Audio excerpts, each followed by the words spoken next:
এই কাহিনীটি একটি বাস্তব কাহিনী। আজ থেকে প্রায় 100 বছর আগে একটি গ্রাম ছিল। গ্রামটির নাম ছিল ভৈরবচন্দ্রপুর। আর সেই গ্রামে একজন ডাক্তার বাস করতেন। নাম ছিল তার মুকুন্দবাবু। তিনি ছিলেন একজন নামকরা ডাক্তার, যার কাছে আশেপাশে 10টা গ্রাম থেকে রোগীরা আসতেন চিকিৎসা করতে। হঠাৎ একদিন পাশের একটি গ্রামের মহামারী কলেরা দেখা দিল। আর তখনকার দিনে যেহেতু টিউবওয়েল ছিল না, তাই মানুষ পুকুরের জলই পান করতেন।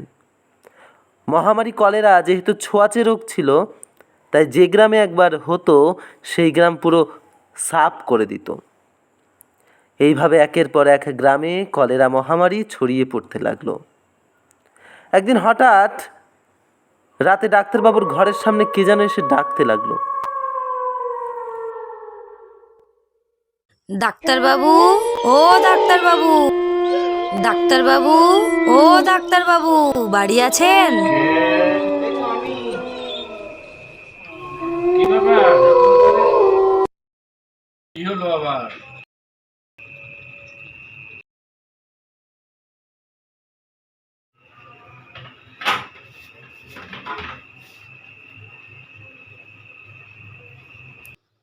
কি হয়েছে?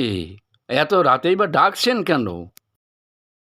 ডাক্তারবাবু চলেন না, আমার মেয়ের খুব শরীর খারাপ। কেন? কি হয়েছে আপনার মেয়ের? দেখেন না, আমার মেয়ের জ্বর কিছুতেই কমছে না, পায়খানা বমি হচ্ছে। আপনি কোথা থেকে আসছেন?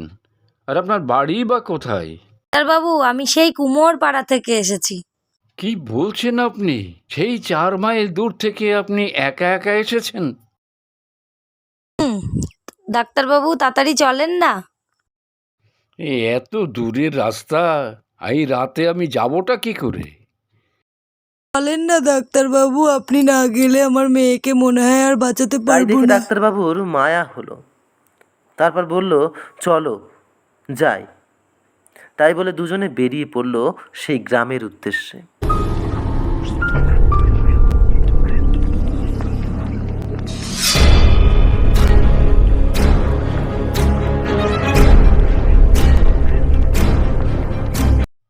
ডাক্তারবাবু, আরে রমেন, এত রাতে তুমি আবার কোথায় যাচ্ছ? আমি তো আপনার কাছেই আসছিলাম ডাক্তারবাবু। ভৈরবচন্দ্রপুরে আমার দিদির বাড়ি, ওখানে কলেরা মহামারী দেখা দিয়েছে।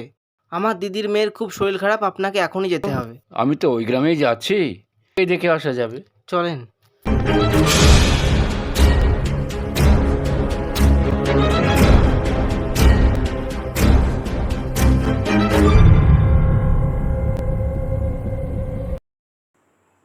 অবশেষে হাঁটতে হাঁটতে পৌঁছে গেল সেই গ্রামে। আচ্ছা রমেন, তুমি একটুখানি দাঁড়াও, আমি এই রুগীটাকে দেখেই আসছি। যান যান।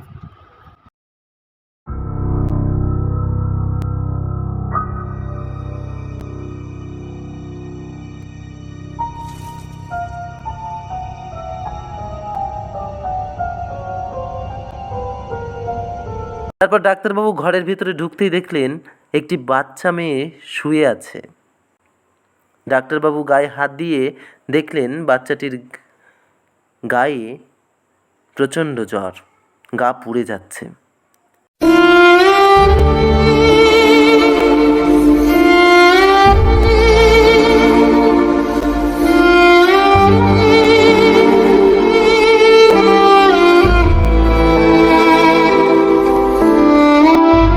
ডাক্তারবাবু বাচ্চাটিকে ওষুধ খাইয়ে পিছন ঘুরতেই দেখলেন সেই মহিলাটি আর নেই। ডাক্তারবাবু ঘর থেকে বেরিয়ে আসবে সেই সময় হঠাৎ দেখলেন পাশের ঘরে সেই মহিলাটি শুয়ে আছে। ডাক্তারবাবু 1 পা 2 পা করে কাছে যেতেই যা দেখল,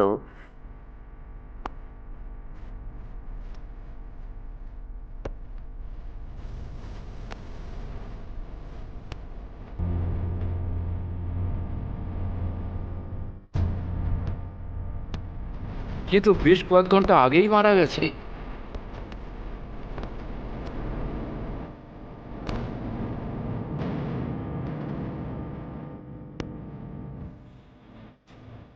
কেমন দেখলেন ডাক্তারবাবু? আরে চলো চলো চলো চলো, আরে চলো।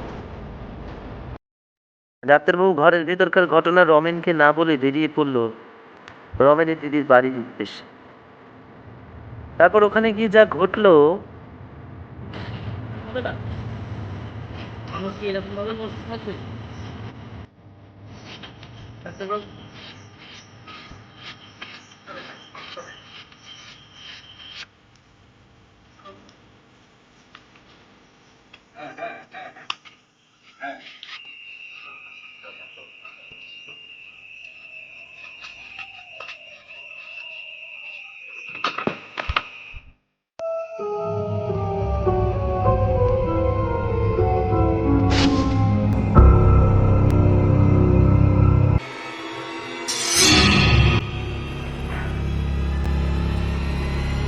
ডাক্তারবাবু রমেনের দিদির বাড়ি গিয়ে ঘরে ঢুকতে দেখে চারিদিকে মৃতদেহ পড়ে আছে।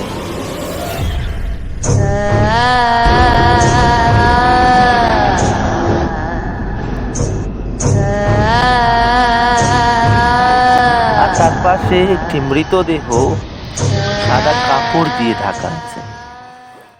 ডাক্তারবাবু কাছে গিয়ে তার মুখের কাপড় সরাতেই দেখে ওরে বাবা রে, এ রমেনের তো রমেন। মৃতদেহ। তাহলে কি আমি এই ভূতের পাল্লাই পড়লাম? তাই দেখে ডাক্তারবাবু ভয় পেয়ে ঘর থেকে পালিয়ে গেলেন।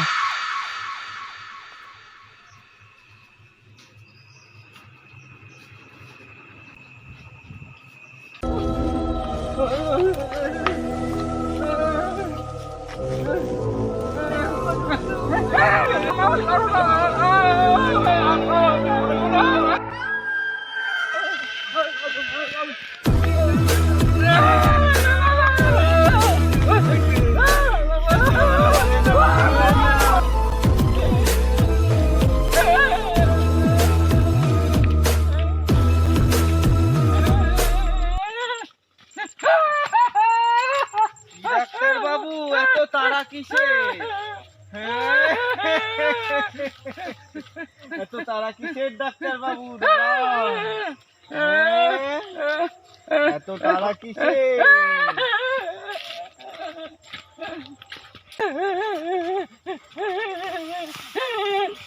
ডাক্তার বাবু বুড়ো বয়সে এত দৌড়াচ্ছেন কেন?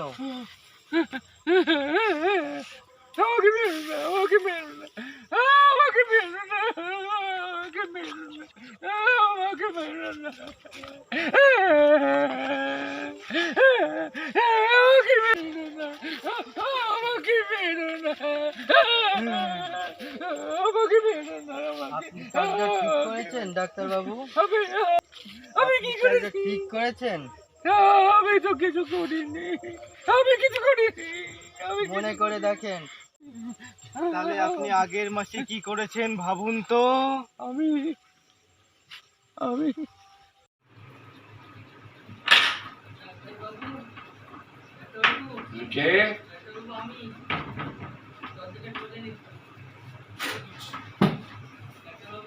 হ্যাঁ বদার আওয়াজ আসছি।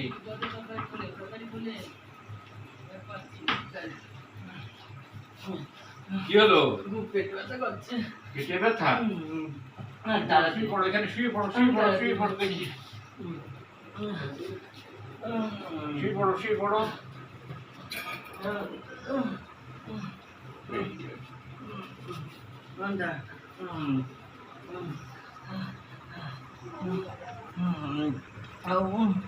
খুব ব্যথা করছে।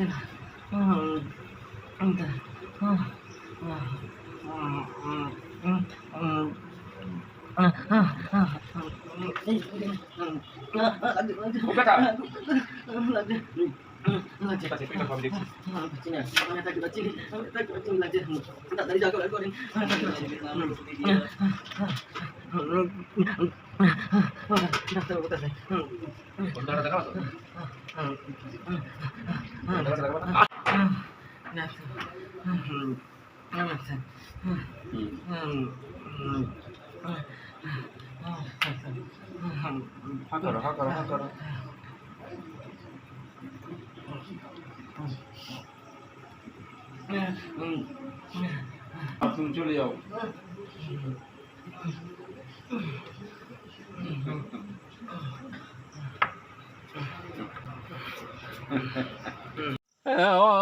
মনে পড়েছে, আমার মনে পড়েছে, আমাকে তোমরা ক্ষমা করে দাও, আমাকে ক্ষমা করে দাও। তোর ক্ষমা? হ্যাঁ। তুই ডাক্তার হয়ে যেই কাজ করেছিস, মানুষের জীবন নিয়েছিস, তোর ক্ষমা? তোর এই ভুলের কোনো ক্ষমা নেই, কোনো ক্ষমা নেই। আজ তোর যন্ত্র দিয়ে আমি তোকেই মারবো।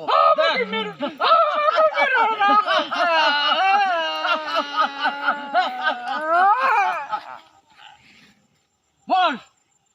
তোর এইটাই তোর পাপের শাস্তি।